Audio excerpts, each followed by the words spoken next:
Hey guys, this is David Wunderlich, and today I want to show you some of the things that Florida did with its rushing game against Mississippi State. On these first few plays, the big thing is watching how Florida takes care of Mississippi State's defensive tackle, Jeffery Simmons. He's a future high NFL draft pick, and so Florida had to do some interesting things to handle him while they tried to run the ball. So this first play here is from early in the second quarter. It's going to be a counter run. So at first, LaMichael Pirine is going to be going like he's going to his right, and then he's going to cut back to his left.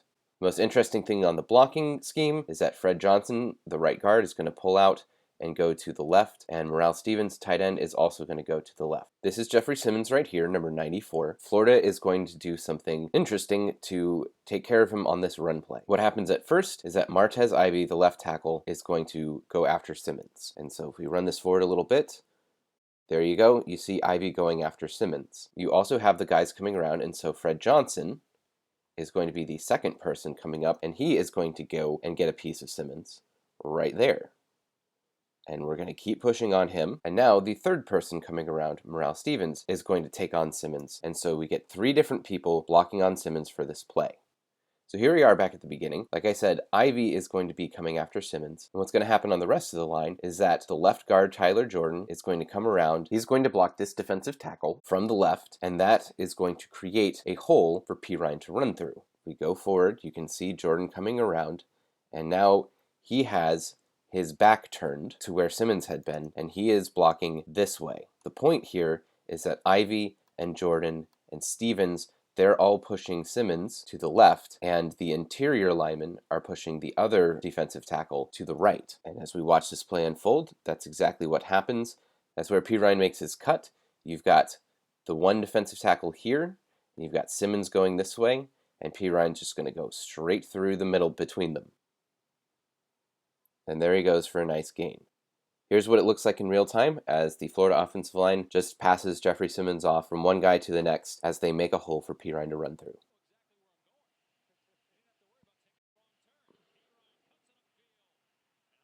So in this one, they had to give extra special attention to Simmons, and it worked out and got Pirine almost 10 yards. This is the very next play. It is a 3rd and 1. It's going to be a wildcat run, so you've got Felipe Franks coming out in motion this way. And this guy right here is a cornerback. He was originally up on the line, showing potential pressure off the edge this way, but as Franks goes in motion, he is going to come out and be out of the play. But Mississippi State also has this safety kind of rotating up, and so they're still going to get a little extra space over on that side. So what they're doing here is they're going to try to create a pocket for Pirine to run into. Here is Simmons again, and he is actually going to get a really good one-on-one block from Nick Buchanan. He is just trying to push him off to that side. And the tight end, Keontae Lewis over here, he is going to take on this defensive end. Between the center and the tight end, you've got Jawan Taylor and Fred Johnson right here. And they are both going to double team on this defensive tackle. What they're going to try to do is have Pirine run directly behind the double team and get a quick hitter for this first down. There goes Franks, pulling the cornerback away from the edge. And here comes Pirine, and they get it exactly right. Buchanan gets enough of Simmons here. Lewis has spun the defensive end out that way, and so now you've got this good double team right here from those guys, and Pirine is just going to go directly between those blocks into this little pocket here, and there he goes and picks up the first down. Really all that matters was 4 blockers on 3 defenders, and it's quick enough that Pirine can get that first down. So here's what that looked like in real time.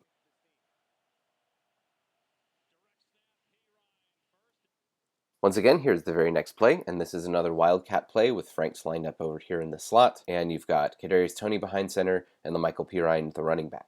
Pirine is just going to go over to the right, but Toney is going to take the snap and first go to his right, but then cut it back to the left. So this is another counter run because he's going counter to the initial motion. He is going to have another convoy of blockers because Fred Johnson again is going to pull around, as is the tight end, Keontae Lewis. Now, once again, on any running play, you got to say, where's Jeffery Simmons? And he is right here. He's lined up pretty much on the left guard, Tyler Jordan.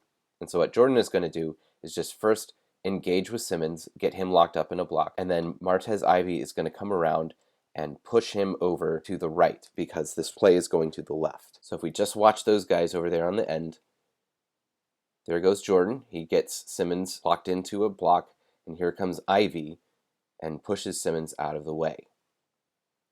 Now if we look at the pulling guard Johnson here, he's going to come around the end, as is Lewis. They're going to come this way. There goes Johnson. He is taking on the defensive end and getting that block there. We keep going. There goes Lewis. Lewis is now blocking a linebacker this direction, and Johnson is blocking that guy that way, and so Tony has his running lane right there, and that's exactly where he goes.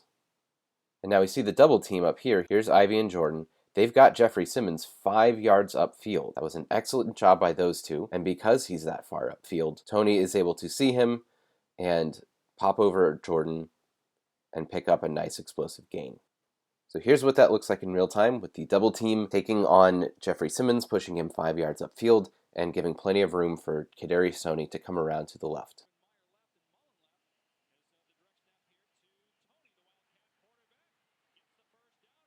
So that was a case of some excellent blocking up front and some good vision by Toney in the open field to make a good cut and get extra yardage. So now we're going to move ahead. Here's the third quarter, and on this play, the Gators are going to do something that I usually don't like to see, which is they're going to do a speed option to the short side of the field. So this is the short side because they're on the left hash, so there's not much space to the left of the hash. And speed option is probably what you think of when you think of an old school option play. The running back is going to go to the left, the quarterback's going to go to the left, and this defensive end is going to be unblocked. And as he comes up, the quarterback is going to decide whether he's going to keep the ball or pitch the ball. So it's your classic option play. Normally, I don't like it on the short side of the field because there isn't that much space over there, but it's actually a good idea against this alignment because there aren't very many defenders over here on this side of the field. Again, this defensive end is going to be optioned, and that just leaves this guy right here. And if Florida can block him, there's going to be some room over there. And in fact, Florida is going to block him. So in this blocking scheme, the guards are going to take on these defensive tackles. Center Nick Buchanan is going to come out, and he's going to take on this middle linebacker and push him to the right. And Martez Ivy has perhaps the most challenging block of them all because he is going to come out and he's going to be taking on this safety. And if the safety can get past him, he'll be able to stop the ball carrier. But if Ivy can get that block, then the ball carrier is going to have plenty of room. So let's see how this works. Snap the ball. There go Franks and Pirine, and here comes the unblocked defensive end. Franks holds onto the ball pretty late. That draws in the defensive end, and now he's going to pitch it out to Pirine as soon as the defensive end commits. Tyler Jordan didn't get all of this defensive tackle, but he is a defensive tackle. He got enough of him that Pirine can use his speed to run right past him. And here's Martez Ivy. He is winning that block on that safety, and that springs Pirine for a nice long run up the sideline. So here's what that looks like in real time.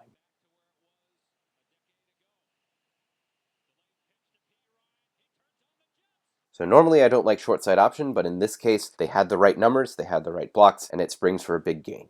Finally, I just want to talk about one of the themes to the game. Florida used a lot of so-called extended run plays where they would throw a quick screen or a quick swing pass to a wide receiver or running back. And they did that because they knew the interior of the offensive line wasn't going to consistently win against Mississippi State's defensive line throughout the game. And even though I've showed you some plays where the interior of the line did a really good job, they definitely had some plays where they struggled because Mississippi State just has a really good defensive line. On those quick screens and swings, there was always a play action element. And so that makes you wonder, was that just a fake handoff or was this actually a run pass option? And on the flip side, on a lot of Florida's runs, there would be the possibility, it seems, for a quick screen or a swing. And so again, it makes you wonder, was that just a handoff or was this a run pass option where Felipe Franks read the run? And so here is a good example of this. This is from late in the fourth quarter, and Florida has this trips formation over here, 3 receivers, and Hammond is going to kind of back up and go this way. So if there's going to be a quick screen, it's going to be to Hammond. The way the play actually works is that it's going to be a handoff to Dameon Pierce going forward. Let's take a look at this and see if we can figure out if this was just a handoff or if it was actually a run pass option. Franks takes the snap,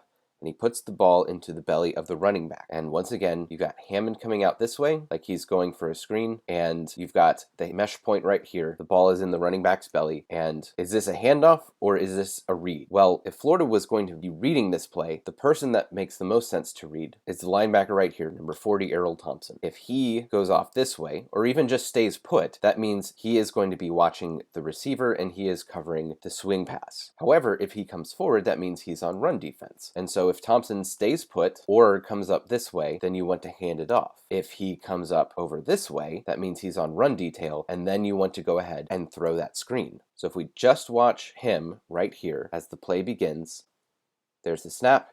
he doesn't move. He barely even picks up his foot. That would indicate a run read. So if this is a run pass option, then the correct play happened. You had the handoff instead of the throw. But let's go ahead, and here again is the mesh point. Now, what is Franks looking at? Because if Franks is reading somebody, you need to see where his head's at. And he is looking at this right here. That's what he's looking at. And what that is a defensive back getting double teamed with a block.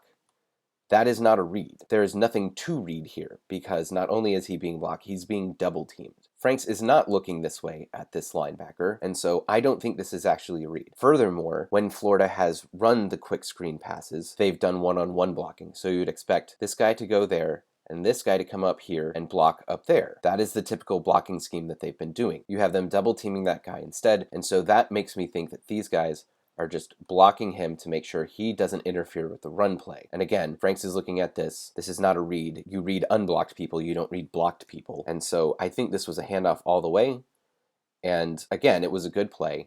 Right guard Fred Johnson gets to the second level. He gets a great block there on the other linebacker, and there goes Pierce for a nice big gain.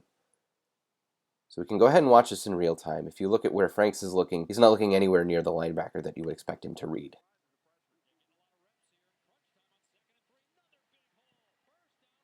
So in this case, I don't think it was a run-pass option. I think it was just a handoff with a bubble screen attached to it as a decoy. It's very difficult to tell with Dan Mullen when he's using run-pass options and when he is just having decoy screens, because going back to his first time at Florida, when he was offensive coordinator under Urban Meyer, he would put those decoy screens on run plays. And Florida was not running run-pass options a decade ago. In a really noisy environment on the road, I'm not sure if they would trust Felipe Franks to make the kinds of reads that you have to do on RPOs, so it wouldn't surprise me if none of these plays were RPOs, and all of the quick passes were quick passes with play action, and all of the handoffs were just handoffs with decoy screens and swings. But to sum up, when Florida needed to run the ball, they often did a good job at handling Jeffery Simmons and getting some good yardage on the ground. They got creative at times with the Wildcat. They were just effective enough with the run to make Mississippi State respect it, and that helped open up the passing game on other plays.